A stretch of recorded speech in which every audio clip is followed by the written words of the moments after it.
বড় হয়েছে কিন্তু নিজের বাবা মাকে এখনো ভক্তিটা করে নাই। যে মুক্তি আমরা যদি শুনতেছি সেটা কার্যকর করতেছি না। সুন্দরভাবে একটি সুশিক্ষা গ্রহণ করতেছি, তারা সুন্দরভাবে লিখতেছে, সকলে দেখতে পাচ্ছেন। প্রতি হিংসা নয়, কারো প্রতি নিন্দা নয়, কারো প্রতি সমালোচনা নয়। সকলকে নমস্কার। আমরা আছি এখন চাউলিয়া বৈদিক বিদ্যাপীঠে। আমি সেই গীতা স্কুলে 2021 সাল থেকে পরিচালনা করতেছি। আপনারা এখানে দেখতে পাচ্ছেন আসলে যে ধর্ম কাকে বলে যেটাকে আমরা আসলে ধারণ করি, সে বিষয়ে আমরা এই বিদ্যার্থীদেরকে আসলে লিখে দিচ্ছি। তারা কিন্তু এইভাবে লিখে দিচ্ছে, ছোট থেকে যে শিক্ষাটা দেয়া হচ্ছে। তো আমি এটাই বলবো যে ধর্মকে অবশ্যই ধারণ করতে হবে। ধর্ম আমরা কিভাবে পালন করব সে বিষয়ে জানতে হলে বৈদিক বিদ্যাপীঠগুলোতে আসতে হবে এবং ধর্মীয় জ্ঞানটা নিতে হবে।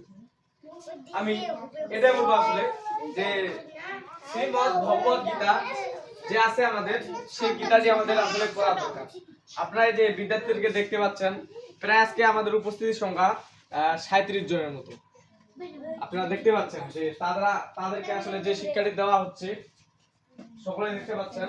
তো আমরা চেষ্টা করতেছি তারা যেন যে কোনো জায়গায় গেলে তাদের গীতা পাঠ এবং তারা ভালোভাবে যেন সৃজনশীলতা হতে পারে।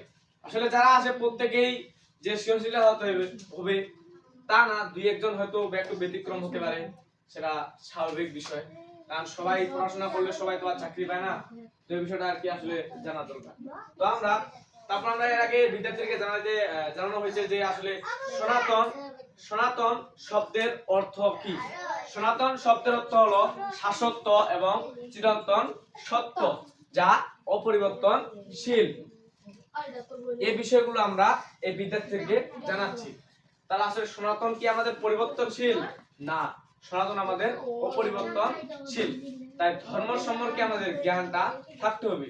তারা যদি এই জ্ঞানে, এখনো আমি অনেকের কাছে শুনতেছি যে কেউ বড় হয়েছে কিন্তু নিজের বাবা মাকে এখনো ভক্তিটা করে নাই।